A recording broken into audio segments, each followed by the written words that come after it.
What's good, everybody? What's good? I go by the name of Sins. I want to welcome everybody to Double Take Diaries. Yes, we ain't gonna waste no time at all. We're gonna jump right into it. Man, the Kendrick Lamar and Drake ish is crazy right now. I know you see all the reaction videos popping up online, but this one's gonna be different. Instead of just reacting to Kendrick's album, which I'm going to do, but I've been trying to take my time and sit with it. I'm going to react to a lot of the things that have been going on as of late in the media. And disclaimer, I am Canadian. I'm from Canada.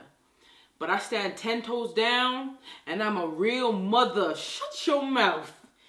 And I do not co-sign a lot of the things your boy is doing. A lot of the things Drake is doing,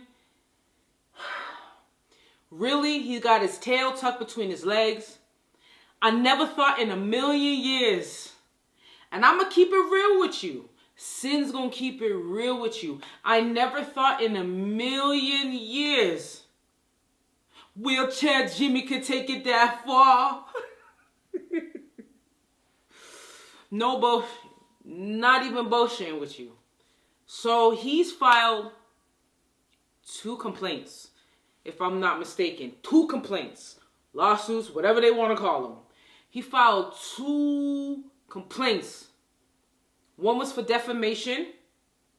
Oh, you're talking bad about my name. He was talking about the fact that Kendrick claims, allegedly, that he's a PDF file. So, I mean, don't get it twisted. I have been waiting personally for Drake to respond to those claims because that's a serious claim. And I'm like, the fact that he said nothing about that, to me, I was kind of like, that's sus. How, you know, if someone claims that you a PDF file, that's something you address. You ain't got to address a lot of things out here because a lot of people be on some other ish. But claims like that are so serious.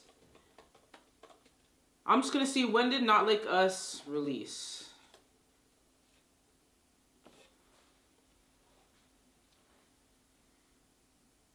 Well, okay, so it released in May of 2024. Damn. We in the last quarter of 2024 right now. Not Like Us has been out for a minute. And the whole time it was out, Drake never addressed those allegations. It begs the question, like, why is it such a thing now? You dropping lawsuits, not 1 but 2. You claiming that UMG, who you are signed to, and who Kendrick is signed to, ironically, for his distribution, is crazy right now. Drake is signed to UMG. And this is who he's making these lawsuits against. So it's like, all of a sudden, he's saying that the label is pushing Kendrick music out there and using bots to generate all these views and all these streams to make it go viral and make it a hit and all this. Yo, to me, that done made Wheelchair Jimmy look very, very, very, very weak. What are we doing? What are we doing? This hip-hop, this rap music, what are we doing? This rap music, like, what are we actually doing? No, like, actually, when Nas and Jay was going at each other, like, can you imagine if Nas filed a lawsuit or Jay filed a lawsuit? That's crazy. It really don't even add up. Yo, rap is a sport. Synonymous. So it's like, and we talking about a rapper, like, for me, again, I'm telling y'all, I'm going to keep it 100. I'm going to do what a lot of folk out here won't do. I'm going to keep it 100. I am Canadian. When Drizzy came out in 2009, the impact he had globally, unmatched. Unmatched. Like, Drizzy's pen is nice. He also has ghostwriters, but his pen is nice. Been nice since 2009. Him and Cole were going head to head. Both were coming up in those times together. experiencing a lot of the same things together. But Drizzy was nice. And Drizzy surpassed a lot of people. Had a lot of number ones. Was controlling the Billboard charts for a long time. He's had a long run. But this hip-hop, this rap music, and because your pen is nice, if someone releases a diss track on you, you gotta go sit down with your pen. And you gotta put the reps in. What you talking about? And I think this is where the differences between the two as just men, this is where the differences are so apparent. Because we don't have to debate what Kendrick would do if the shoe was on the other foot. Like, you know what I mean? Like, he would sit there and put reps in. Because the next time he came back, he was coming for your head. When Kendrick said, "I'll take that nigga to hell with me," I knew then and there, this is a different, this whole thing different. But I also realized the pressure Drake gotta feel right now. You have all these people online saying you need to throw the towel in, saying your time is over. All these people, a lot of these people online really saying like, this man's contributions to the game, none of that matters. His career is over. He's a cornball. He's this, he's that, and the third. And I understand that. A lot of that is people just lean into popular opinion. Let's just call it what it is. And not a lot of these people are true fans of these artists.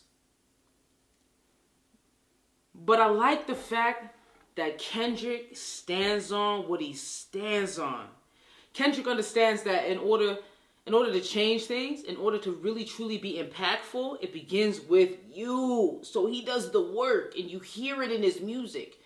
From Good Kid, Mad City all the way up to G and X, like you hear it in his music. You hear that internal battle that he has just with himself. On all these different levels so that he could be essentially a good human. You understand? And the game changed when you have kids. And you could hear it in his music. But that don't mean just because he's Mr. Morale, pun intended, just because he's Mr. Morale and he has a very high standard for how he is and how he, vibrates in this world, like, and the man that he is, he will still stand on business and he will still stand on your neck, bro. And there was a time when Drake would do that. There was a time where, like, come on, Meek Mill back to back. What are we talking about? Can you imagine if Meek sued Drake for back to back? That's crazy. Drizzy made history with that record. But Meek took the L. I'm not saying he took it well, but Meek took the L, bro. So it's like, man, the lawsuits are crazy. Or the complaints or whatever they call. I think they're crazy. And though people are like, he's not actually personally suing Kendrick, I think it's apparent that he knows he lost. He's a sore loser. It's apparent that he underestimated Kendrick Lamar, which I don't know who would do that. I don't know who would do that. Who would do that? Weezy. I love Weezy. I'm a Weezy fan. I've partied with Wayne. Like, he one of the best rappers of all time. Hands down. We don't have to debate that. And that's one thing I'm going to say that a lot of people aren't going to say in these reaction videos. Because a lot of people shitting on Drake. But you cannot, that man's run and his contributions when Drake came into the game, he changed the way you had to rap, period. He changed the mixtape game. You couldn't just do 25 songs and then and motherfuckers was like rapping the rapping Olympics on that bitch. They was barred up. No, you actually had to make good songs. By the time Best I Ever Had dropped, you had to make good songs. You couldn't just throw anything on a mixtape anymore. Because he was dropping records on mixtapes and those records was going number one. He was making history. He was. We ain't gonna act like just because he's showing his ass right now that the past 15 years all of a sudden don't matter. That's actually crazy. But we also have to stand on business. And we have to keep it real. And it's rap music. And right now, like, all the antics. You have the Raptors game. Staring down DeRozan, like, that's crazy. That's crazy. That man gave Canada, or helped to give Canada, their first championship in the NBA. He's one of the people. You understand? But that man also from LA. That's where his roots planted. That's where he's from. It would make sense if he wasn't in the Not Like Us video. It just wouldn't make sense. And instead of me going to basketball games and whispering threats, empty threats, with your mans in them, that a little crazy. And you got Bretts in your hair, you got bobbles, you got.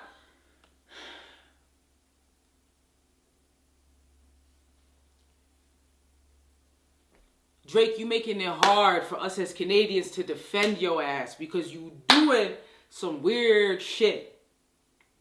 You're really doing some weird shit. And then you go on this white boy podcast. You go on X podcast. You didn't go on Kai's. Well, we know why. We know why you didn't go on Kai. Kai is going to keep it real.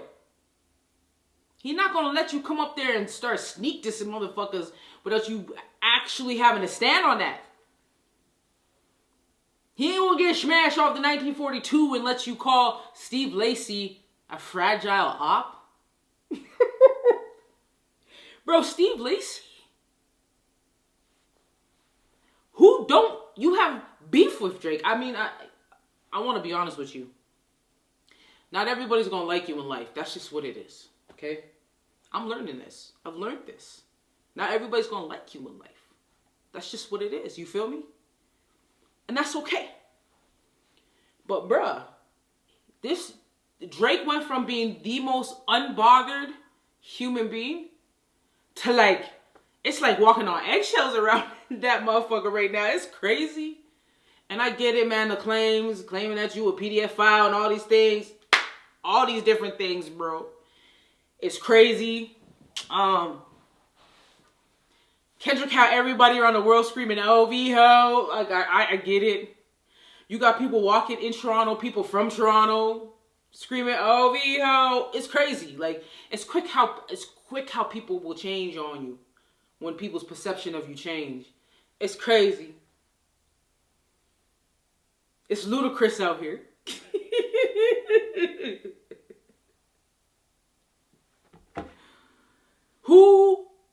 Drake got beef with everybody. Drake got beef with Pharrell. How could you even have beef with Pharrell? Pharrell out here scoring music for animated cartoons. And like, how you gonna have beef with Pharrell? That's Lupe Fiasco. Don't kill me.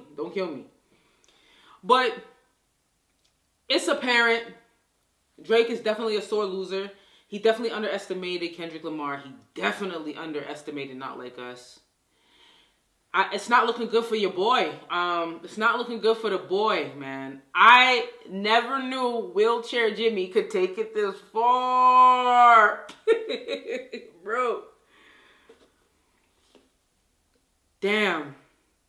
On top of it, then you have Drake's mentor, the guy that made a way for him, the guy that opened the door for him to walk through. You had Lil Wayne, Lil Weezy, one of the GOATs, on stage at Weezyana Fest,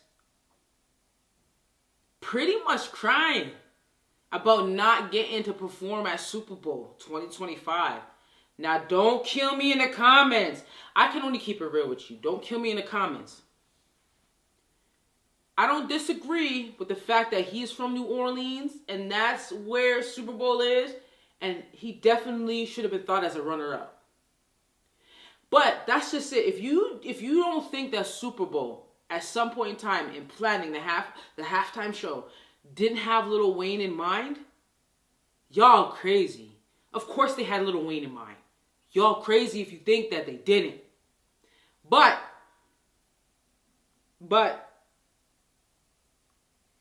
The Super Bowl is about business, bro. Before it's even about football. Super Bowl is about business, you feel me?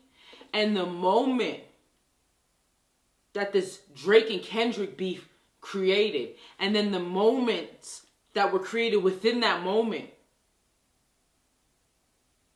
push-ups dropped, and you didn't think Kendrick was going to respond if you weren't a true Kendrick fan. If you didn't truly understand the discipline and the mastery of that man.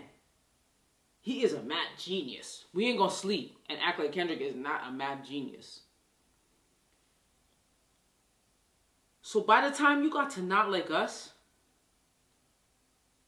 and it wasn't even just Not Like Us. Like, Not Like Us dropped, that was crazy. The song is a bop. The song charted. Not just that. Bro, I got nominated for a Grammy. Not just get nominated for the Grammys, multiple Grammys too. This man doing the football show, the halftime show. I couldn't even get it out of my mouth. He doing Super Bowl. Kendrick Lamar doing Super Bowl. Next to Dre and all the motherfuckers Dre brought with him for that halftime show, I don't think another rapper's done Super Bowl.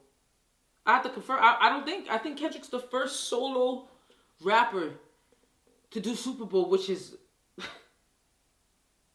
this is one of those moments where it's like, it's not just industry or the bots. It's just the time. It's just God's timing for Kendrick. It's just God's timing. Damn, bro. But it's also the reason why Drake is going on tour to Australia February 9th, the same day Super Bowl happens. Can't make this shit up, bro. It's not looking good for the boy. And he's going to Australia. It's crazy. He hasn't been there in 8 years. So when he decides to go back to Australia for the first time in 8 years just to feed those diehard Australian fans, his tour starts the same day as Super Bowl.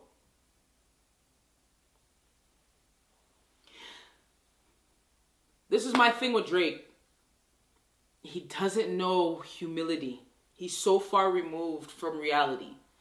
And I get it. Like, he's built this world where he's lived by a different standard for so long. And it's when they say it's lonely at the top, that's the realest shit. He lives in a space that not too many people live in.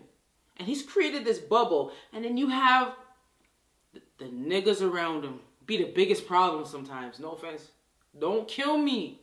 Don't kill me. Don't shoot the messenger. Just know I have to keep it real at all times. This is Double Take Diaries. So listen. He got an army of niggas around him that just trying to ride the wave. Not saying they don't care for him. Not saying they don't want to see him win. But what the fuck is you niggas advising him right now? Listen, whoever's advising Drake right now, first of all, you need to be fired. We also need to know who you are. Who is pointing them in these directions? Who's saying, go sue Kendrick? Sorry, not sue Kendrick. Go sue your own label for defamation. Because they wanted to see Kendrick win that bad. Because he put out a diss record on you. Now, don't get me wrong. We know you trying to get out of your deal. We know you don't want no massa no more. We know you trying to get out of your deal, Drake. But at the expense of what? Because you out here not responding. You not putting out records, but you popping up on live streams with streamers and shit. Freaking 1942 with magicians. Mentalism, whatever that nigga was doing. Talk awesome, you a mentalist? Awesome calling Steve Lacy a fragile arm? You beefing with The Weeknd? You got beef with every damn body, Drake. We as your fellow Canadians are out here trying to ride for you, but you're making it hard. I mean, dude, you look crazy as hell at that basketball game. With the barrettes in your hair? How you gonna be on some grown man shit with the bobbles in your hair, looking at another grown man whispering empty threats? That is crazy. That is crazy. I've always been a massive fan of Kendrick. I've loved both these artists, and as much as I want to say, I wish Kendrick didn't hop on features like that. This is rap. This is rap. Rap is hella competitive. I don't condone any violence, or we lost two of the greatest, hip hop artists of all time. And had those artists been alive today, the genre would have been a little different. But I believe everything happens the way it's supposed to. And so this moment that we're having, I don't want to say it's about Kendrick versus Drake, really. This moment is about your character. I think this moment is about your character. This moment is about humility, accountability, music, definitely rap music. This because I believe they're trying to murder rap music, man. I believe they're trying to kill hip hop, bro. I believe that. You understand? So this moment for Kendrick, it's not just about this moment for Kendrick. It's a moment for culture. And I don't wanna lose sight of that, just because of, all the low-hanging fruit around. Like, this is a moment for us, hip hop. This is a moment for the real ones. This is a moment for this. In this moment, I know for a fact, if Nipsey was alive, this is a moment where Nipsey would have been so proud of the culture. He would have been so proud, of course, of Kendrick, both LA natives. This is a moment for LA. And I could be real. I mean, I could be real. I'm a hip hop historian, a rap historian. I love the culture. I studied hip hop my whole life, and LA's contributions to hip hop and G-Funk and West Coast rap and everything that it's contributed to hip hop and to rap music, and also everything LA's been through historically, like black people, like Rodney King, the riots, everything like everything the Black Panthers endured out there, and just the history. How gangs even were created. Just young black people trying to survive, like, a government declaring war on them. Just the history, the hurt, the pain, the loss, the blood that spilled. This moment is so much bigger than just a moment for Kendrick. And I love Drake. And honestly, he opened the door for Canada in so many ways, so that so many could walk through, so many other artists could walk through after him. But I think this is a moment to really for rap and rap music, and for artists to really take a step back and look within. You feel me? Like, look within. You know what I mean? They say to separate the artist from music, but artists, I believe, have a responsibility for the message in their music, for the vibration they're putting out into the world. We understand how powerful music is and how it controls minds and spirits. And so I'm not gonna get too philosophical on that dash, but I had to chime in and give my little 1-2 take. Not Like Us is hard as fuck. I still love Drake. Is this the end for his career? I don't know. Let me know in the comments. Is it the end for Drake? Can he just not come back from this? Do we go back and listen to all the music he contributed to the game and say, oh God, I can't separate who this guy really is from his music, and say, you know what I mean? Because at the end of the day, a lot of you motherfuckers still listening to R. Kelly. You nasty. A lot of you still listening to R. Kelly. And with that being said, shout out to Kendrick Lamar. Huge congratulations for the culture, for hip hop, for rap music. This is a win for culture. I believe this is a win. We know Drizzy Drake is looking at it differently, and understandably, we understand why. The lawsuits make it look weak, Drake. I'm not gonna lie. The fact that we ain't getting no music, You everywhere but in the studio right now. It's not looking good for you, baby. But what we need to do what we need you to do as your fellow Canadians, what we need you to do, Drake, Drizzy Drake. I see you. Oh, FYI, he cut the braids. He cut the braids. And you cut the braids after Kendrick said it must be the braids. I mean, I can't make this up. It's all proof. It's all out there. Go back, listen to Euphoria. Listen to all these diss records. It's crazy. A lot of what Kendrick said coming to fruition. Drake, we need you to stop the antics. Put the bottle down because you're drinking. We understand you can't drink your way out of this or gamble your way out of this. It's looking real bleak for you, my boy. We need you in the studio. We need you to hop off, get off the live stream. Get up off the live stream. Get up from these stages making statements with Mario. These subliminal messages. Get to the studio. Get in the booth. Reps. All right, with that being said, I am Sins. Welcome to Double Take Diaries, man. It's been a ball sitting here kicking it with you, on this Kendrick Lamar and Drake back and forth, man. Let me know what you think down in the comments. Who you got? Who are you rooting for? Kendrick? Drake? Or the culture? Peace.